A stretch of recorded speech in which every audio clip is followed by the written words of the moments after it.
अस्सलाम वालेकुम guys, my name is Chaudhary Amar and welcome to travel visa centre. आज मेरे पास एक और गुड न्यूज़ है। बेसिकली ये गुड न्यूज़ काफ़ी दिन की मुझे आई हुई है। इन्होंने कीप माई पासपोर्ट की सर्विस ली हुई थी, जिस वजह से इनका पासपोर्ट किसी और कंट्री गया हुआ था और फिर वापस आया उनका पासपोर्ट और फिर हमने यूके के लिए सबमिट किया और हमारे एक बहुत ही अच्छे क्लाइंट का यूके का वीज़ा इशू हो चुका है। जी हाँ, अब ये वो क्लाइंट है जो 6 मंथ पहले मुझे मिले थे और 6 मंथ पहले इन्होंने अपना रिफ्यूज़ल शेयर किया था मुझसे। और इनकी इनकम, इनका फॉर्म, वीज़ा एप्लीकेशन फॉर्म काफ़ी गलत था और इसके अलावा 2 यूके से इनके रिफ्यूज़ल थे और 2 रिफ्यूज़ल के बाद इनका अब तीसरी दफ़ा हमने अप्लाई किया और हमने वीज़ा हासिल कर लिया। अच्छा, इससे पहले जो रिफ्यूज़ल थे इनको समझ नहीं आ रही थी, इन्होंने मुझसे डिस्कस किया 6 मंथ पहले और फिर मैंने इन्हें गाइड किया और फिर उसी तरीके से इन्होंने प्रोफाइल मेंटेन की, जिसमें इनकी बैंक स्टेटमेंट ठीक की गई, इनके टाइज़ बनाए गए और उसके अलावा इनका पर्पज़ ऑफ विज़िट बहुत अच्छे तरीके से बनाया गया इस दफ़ा। बहुत से लोग मुझसे कॉन्टैक्ट करते हैं और सवाल करते हैं कि सर हम कैसे यूके का वीज़ा हासिल कर सकते हैं, हमारी ट्रैवल हिस्ट्री नहीं है या हमारा फ्रेश पासपोर्ट है। अच्छा, फ्रेश पासपोर्ट पे भी वीज़े मिल जाते हैं और ट्रैवल हिस्ट्री वालों को भी मिल जाते हैं और ऐसा भी होता है कि जिनकी ट्रैवल हिस्ट्री होती है उनके भी वीज़े रिफ्यूज़ हो जाते हैं। अब ये ऐसा नहीं होता कि आपकी ट्रैवल हिस्ट्री है तो आपको वीज़ा मिलेगा। अब इनकी अच्छी खासी ट्रैवल हिस्ट्री थी, उसके अलावा भी इनके वीज़े रिफ्यूज़ हो चुके थे।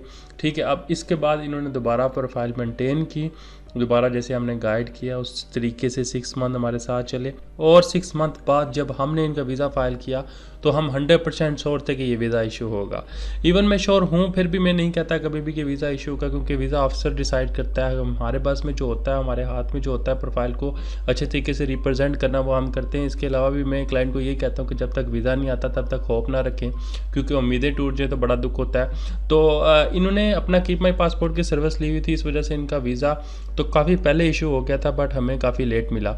ठीक है, अभी दिसंबर स्टार्ट हो चुका है, ये वीज़ा नवंबर का है और मैं काफ़ी बिजी भी था, इस वजह से भी मैं वीडियो नहीं बना सका इनकी।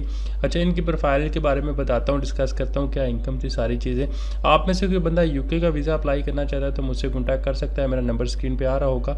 यूके एक वाइड ऐसी कंट्री है, अगर आप उसको फाइनेंशियल अपने ठीक दिखा देते हैं, पर्पज़ ऑफ विजिट ठीक बताते हैं और होम टेस्ट शो करते हैं तो वो आपको वीज़ा फ्रेश पासपोर्ट में भी दे देता है। यूके का जो वीज़ा है वो समझ लें 80% बैंक स्टेटमेंट पे होता है और 20% आपके बाकी डॉक्यूमेंटेशन पे होता है। अब बात करें कि सिर्फ बैंक स्टेटमेंट ओके करके वीज़ा अप्लाई करें, वीज़ा मिल जाएगा, नहीं। केस को कैसे रिप्रेजेंट किया गया है, केस को कैसे दिखाया गया है, हर चीज़ मैटर करती है। बिजनेस प्रोफाइल थी, 6 मंथ का वीज़ा अप्लाई किया हमने, 2.5 लाख इनकम थी, 50,000 खर्चा था, 1,000 ट्रिप कॉस्ट थी, 6,000 पाउंड सेविंग में थी। अब ये चीज़ देख लें, ये चीज़ मेंटेन करवाने के लिए 6 मंथ तक वेट करना पड़ता है, क्योंकि ये चीज़ें हमेशा पाकिस्तानियों की मेंटेन नहीं होती। उसके अलावा सोर्स ऑफ फंड्स क्लियर नहीं कर सकते। हमेशा वीज़ा अफसर ये लिखता है कि आपने जो पेपर लगाए ये डेमोस्ट्रेट नहीं करते कि आपकी इनकम इतनी है, ये डेमोस्ट्रेट नहीं करते कि अमाउंट कहाँ से आई है, तो यूके का वीज़ा रिफ्यूज़ हो जाता है। इसके अलावा बात करें डॉक्यूमेंटेशन की, आप में से 90% लोगों के पास ये डॉक्यूमेंटेशन मौजूद है, हर बंदे के पास मौजूद है। हर बंदा शादीशुदा है, हर बंदा प्रॉपर्टी रखता है, हर बंदा टैक्स रिटर्न फिल करता है, चैम्बर ऑफ कॉमर्सशिप है हर बंदे के पास, किसी के पास सैलरी स्लिप है, किसी के पास बिजनेस अकाउंट है, किसी के पास पर्सनल अकाउंट है। पर आपको वीज़ा क्यों नहीं मिलता? क्योंकि केस को सही तरीके से रिप्रेजेंट नहीं किया गया होता, आपको समझाया नहीं गया होता कि कैसे अपनी फाइल को मेंटेन करें। पाकिस्तान में जो सबसे बड़ा मसला है, हर बंदा अपने पर्सनल अकाउंट कोई बिज़नेस पर्पज़ के लिए यूज़ करता है, तो जब वो डिफ़ाइन करना चाहता है कि ये मेरी बिज़नेस ट्रांजैक्शन है, ये मेरी पर्सनल ट्रांजैक्शन है, तब वीज़ा अफसर यह लिख के भेज देता है कि हम मुतमिन नहीं हैं, आपने डेमोस्ट्रेट नहीं किया कि आपकी इनकम कहाँ से आ रही है, आपका बिज़नेस की इनकम कितनी है, आपकी पर्सनल इनकम कितनी है, आपके एक्सपेंस कितने, और वीज़ा रिफ्यूज़ कर देता है। इनकम बेशक कम हो, बट आप अगर उसे एक्सप्लेन कर पाएँ तो वीज़ा आपका यूके का इशू हो जाता है। अब 2 अकाउंट इनके लगाएगी, पर्सनल अकाउंट भी, बिजनेस अकाउंट भी, 6 चेक की कापीज़ लगाएगी, चैम्बर की membership, national tax number, tax return लगाएगी, एफआरसी, एमआरसी और प्रॉपर्टी डॉक्यूमेंटेशन। अगर हम बात करें ट्रैवल हिस्ट्री की, तो ये ट्रैवल हिस्ट्री इनकी अच्छी खासी थी। इसके अलावा भी इनका 6 महीने पहले वीज़ा रिफ्यूज़ हो चुका था। Malaysia, Thailand, Uzbekistan, Tajikistan, Saudi Arabia, तुर्की, Morocco, Kazakhstan, United Arab Emirate यानी कि दुबई जा चुके थे। इसके बाद स्पॉन्सरशिप वगैरह हमने अटैच किया था। स्पॉन्सरशिप में इनका पासपोर्ट वगैरह, वो भी जो स्पॉन्सरशिप की डॉक्यूमेंटेशन होती हैं, और स्पॉन्सर भी हमने इनको बना के दिया था, इन्होंने वहाँ से साइन करवाया था।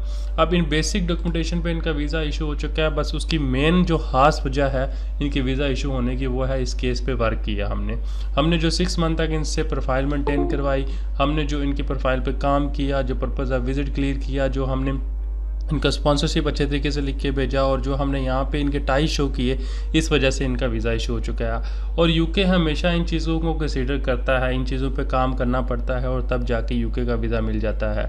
आप में से कोई बंदा यूके का वीज़ा अप्लाई करना चाहता है तो मेरे नंबर पर व्हाट्सएप पर मुझसे कॉन्टैक्ट कर सकता है। व्हाट्सएप पर मैसेज कीजिएगा, अपॉइंटमेंट लेके कॉल कीजिएगा। उम्मीद करता हूँ कि आप लोगों को मेरी आज की वीडियो पसंद आई होगी। अगर इस वीडियो से ज़रा से भी हेल्प मिली हो तो मेरे चैनल को सब्सक्राइब कर लें। मिलता हूँ नेक्स्ट वीडियो में, दुआ में याद रखिएगा। अल्लाह हाफिज़।